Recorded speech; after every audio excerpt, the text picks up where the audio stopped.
Hello everyone, today's going to be the deck profile for Jungle Rot. Now, I made this deck not necessarily to be creative, but so that I could, one, try out some of the new card support that I really like and think has potential, and two, is that I wanted to kind of make a point that you don't need tons of cards from the same archetype to actually make them work. For instance, I'm only using 3 artifact monsters and then 5 Traptrix monsters, and they work just how I expected them to work. But getting into the deck profile, to start, I am using triple artifact SmilesAlot. Now, this is the main beater and the main card removal source of the deck, or mainly monster removal, not so much spells and traps, although it can do that too. As opposed to the other artifact monsters, which I don't really like. They're not bad or anything, but I just don't like them that much. This one really stood out to me, because anytime it gets special summoned, no matter how it gets special summoned, as long as its effects aren't being negated, it destroys a face-up card on the field. And what's so great about that is you destroy a card without actually having to lose your own card. So you're going 0 for 1. Anytime you can go 0 for 1, that is really good, and it will help your deck plus like crazy. Next up is Traptrix Dionea, or how do you pronounce this? Dionea? Yeah, Dionea, that's gotta be it. Okay. I'm using 2 of these for a reason.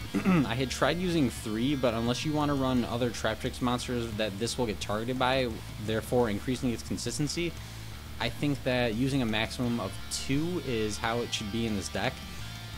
I don't really ever use this one to bring back a trap hole card from my grave to the field, so really all this is in here for is to bring back Traptrix Myrmelio, and then destroy a spell or trap, and then go into an XYZ, and that's its main function. Next up is Myrmelio, like I just started getting into. This is a really great opener for the deck, because it not only lets you put a monster onto the board, even though it doesn't have that much attack, it also lets you search out a trap card, so typically bottomless, and people absolutely hate that. When they know that there's a bottomless on the field, it makes them spaz out really hard. So that's one of the more common openings, is just summon Myrmelio and then set a bunch of back row. And since it combos with Dionea, it lets you go into an instant XYZ and remove a spell or trap on the field. And what makes this card really good though is its spell and trap removal effect, because much like SmilesAlot, when it gets special summoned, you just pop a spell or trap on your opponent's side of the field. So this is the main spell and trap removal, and then this one's used mainly for monsters. Next up is Star Drawing. I made this deck really before I saw other people using artifacts, so I had no idea that people would actually be using this one, so that's why this isn't that horribly creative. But Star Drawing combos really well with basically every other monster in the deck, just because it can be treated as a level 4 or 5. And for that reason, I don't actually need to run other level 5s in order to make rank 5s with SmilesAlot. And not to mention, it adds draw power to the deck, which is just overall consistency. And also, it's really good because when you make an XYZ, you don't have to go minus by using 2 for 1. You get a card back for free as you make the XYZ. Next up is Summoner Monk.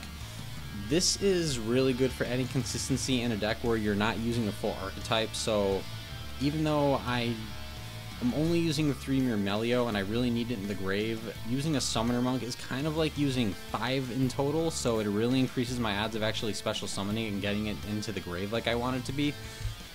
And not to mention, it also turns Summoner Monk into spell and trap removal, because you can basically discard any spell from your hand and convert it into an MST, at least essentially, because when you use Summoner Monk's effect on Myrmelio, this gets special summoned to the field, then you pop something, and then you can make an XYZ, and it basically clears the path for you to start beating down.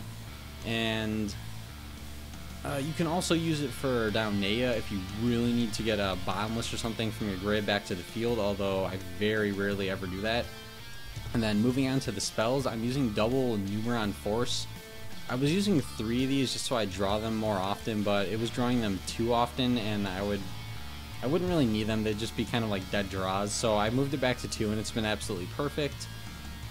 This is really cool because it negates cards on the field, or face-up cards on the field, after you activate it, so it's almost like an MST or a permanent effect veiler, and it also lets you bring out a really nasty monster, which I'll get into later. Otherwise, because it's really easy to make rank or XYZs in this deck without really having to use much setup, It combos really well. Next up is Dark Hole. Just, there was room in the deck. It's monster removal. It's a staple. Dark Hole. Same goes for Duality, that it's just a staple. It adds consistency to the deck, whereas, or because I kind of need it, I'm not running that many monsters, so it is important that I'm able to search them out if I really need to. Next up is Pot of Duplicity. As you can see, I'm running a lot of monsters with different types, so this card combos really well with, well, all the monsters, but it also does have another purpose. Now, the thing about only running 3 artifact monsters is that I use them really quickly, and especially if I open up with 1 or more, then I need to get them back into the deck in order to use the artifact support. So it's important that I run cards like Pot of Duplicity to recycle these when I need to. Then we have Artifact Movement. This is the first artifact support card that I am using in this deck. I really like the artifact spells and traps, even more so than most of the monsters, because they don't go minus. They all are, well, the 2 that I'm using are 0 for 1s, and that is really good in my opinion. So the entire goal, though, is to use it for morale tech. So this one is just kind of like an MST, which is why I'm not running MST over it. Then we have Double Cyclone. This is also kind of in place in MST. It combos with morale tech, because if I do open with these, I do need a Double Cyclone, or you can use Artifact Movement too, but I prefer Double Cyclone, that you destroy this in order to gain its effect, and then you're also removing a spell or trap from your opponent's side of the field. And if you really need to, you can chain this to one of your spell or trap cards, and as long as you are chaining it to it, you won't actually go minus, because the card's effect will still go off, so it essentially becomes an MST on its own. And then there's Void Trap Hole. This is one of the 2 searchable cards I'm using from Mermelio. That's pretty much its only purpose, and then it's just monster removal for when something big comes out. Like, I've used it a million times on Dark Arm Dragon, and that's really useful. Next up, I think the best card in the entire deck is Theosophy of the Artifacts. This card is devastating. If your opponent destroys it, you destroy a card on their side of the field, and especially if you chain it, not only do you destroy a card on their side of the field, but then you get a monster, and then you destroy another card, and they go so minus from that, and people hate it. And something cool to note about this is if your opponent uses a card like 7 Tools of the Trap Bandit, it's just 7 Tools of the Bandit. If they try to use a counter trap card to destroy this and negate it, they still destroy it, so you still destroy a card on their side of the field, and people, they're basically very skeptical of, or not skeptical, they're hesitant of actually trying to do anything against this card, just because it's so self-destructive. Then the other Trap Hole card, which I'm using, is Bottomless. I would kind of like to use 3, but so far 2 has been fine, so I'm going to be sticking with that. Although, if you have a preference for other Trap Hole cards, you can easily side out any of these other traps that you want, and it'll work. The reason that I would suggest using 3 if you really feel the need, though, is because 3 Mermelio and then only 2 Trap Hole cards, so especially if you open up with any of these kind of become a little bit less useful down the road, although I'm using them mainly to remove spells and traps, so not really that big of a deal. And then I just like using a lot of traps, so Mirror Force, Torrential, Deprison, Fiendish Chain, and then Call the Haunted. Most of these are just staple monster removals, no big deal, but then Call the Haunted is incredibly useful with Mermelio and then Morale Tack. It turns Call the Haunted into you get a monster and then you remove a card from the field, so you're essentially going 0 for 1 again, which is what a lot of these cards do. And that's what makes this deck really obnoxious, is that you have so many ways to go 0 for 1 that you don't outplus your opponent by drawing or searching, you outplus them by removing their cards without actually using any of your own resources. So that's it for the main deck. Moving on to the extra deck. Using a single Crystal Zero Lancer. This is really good because it is possible to make rank 5s in this, and then also using Numeron's Force. What I use it for is to make Silent Honor Dark. What have I been calling it? I think I've been calling it Silent Honor Arc. It's Silent Honor Dark. Okay, so when you have this on the field, you can overlay Zero Lancer over it, and then depending on however many cards are attached to everything, it gains a lot of attack, so it's potentially game finishing. And then it has a really important effect that it can negate its own destruction by detaching a material from itself, which is really good. And then you can also negate face-up monsters on your opponent's side of the field, which that does come in handy from time to time. Next up is Silent Honor Dark. That this card is so mean. I was using other cards with rank up Magic Numeron's Force before, but then I realized that really all I was ever needing to use is this, so I run 2 of these and then that's it. That's all I ever rank up into.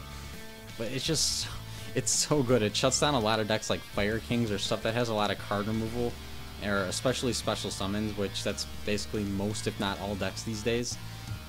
And so this becomes one of the main beaters of the deck when you can get it out, and it kind of clinches the game a lot. Then we have Wind Up, Arsenals, and Mayo.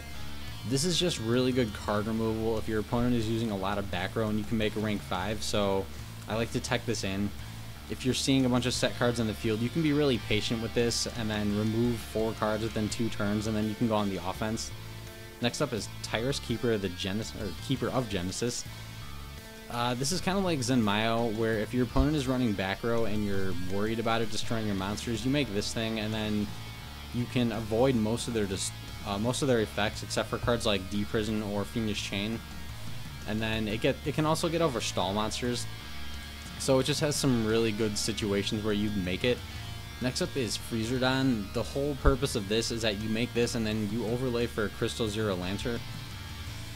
And I've kind of thought about running 2 of these. In fact, I would like to side deck one just in case, but up until this point, I've never really needed 2 of them. Like, I've never made this and then gone into Lancer and then made a Freezerdon and then wish, crap, I wish I had another Lancer. That's never happened yet. And then for the rank 4s, I'm using Crazy Box. I always try to use this on the off chance that my opponent is using either Skill Drain or I need just something with a lot of attack to become a wall, even though it can't attack. And it also has a lot of really sacky effects, so sometimes those can come in handy. Next up is Black Chip of Corn. This is really good for, well, anything that doesn't have a lot of attack, but it has some sort of an annoying effect, say Marshmallow. But I think this is more of a staple than anything. A lot of people use this if they can make rank 4s. Next up, I'm using Triple Silent Honor Arc. This card is very important because not only has it become a very lethal staple for anything that makes rank 4s, but I am using it for the rank up. That is the sole purpose of rank up, is to use it for Silent Honor Arc. And it's also really safe to make this in most, if not all, situations, especially if you don't know what your opponent is going to do. You just make this because you know that 2 times it won't be able to be destroyed, so you kind of have a little bit of stall power on board just in case something goes wrong. Then I am using a single Excite Knight. I've never felt the need to use more than 1 of these. If the effect goes off, then you probably won't need it again because you're really plus. If the effect doesn't go off, then chances are it's because your opponent expelled cards anyways, and that was kind of the point. Otherwise, it's just in there that if you can get this out on your first turn after going second and your opponent overextended, you can really punish them for it. Next up is Symphony de Jin. I might actually take this one out, but I couldn't find anything else that I really need to put in, so I'm using this just in case. This is just another staple kind of stall XYZ monster. And then there's Augusto Emerald. I was highly expecting to have to use at least 2 of these, possibly even 3, because just like Pot of Duplicity, it's important to recycle this back to the deck, so I figured that this would be the key card to doing that, but I haven't really had to. A few times here and there I've used just 1, but I've never ever needed a second. Although it does do the job, especially if all 3 of these are in the grave, you can send them all back, and then that makes all of your other support live again. And then finally, Gakka Cowboy. There was room for it, so here it is. You always throw this into the extra deck when you have the opportunity, just to finish off your opponent when you can make a game. And that completes Jungle Rot, the super obnoxious, trap-heavy, very consistent, remove everything deck. So if you enjoyed this video, please comment, like, subscribe, and stay brutal.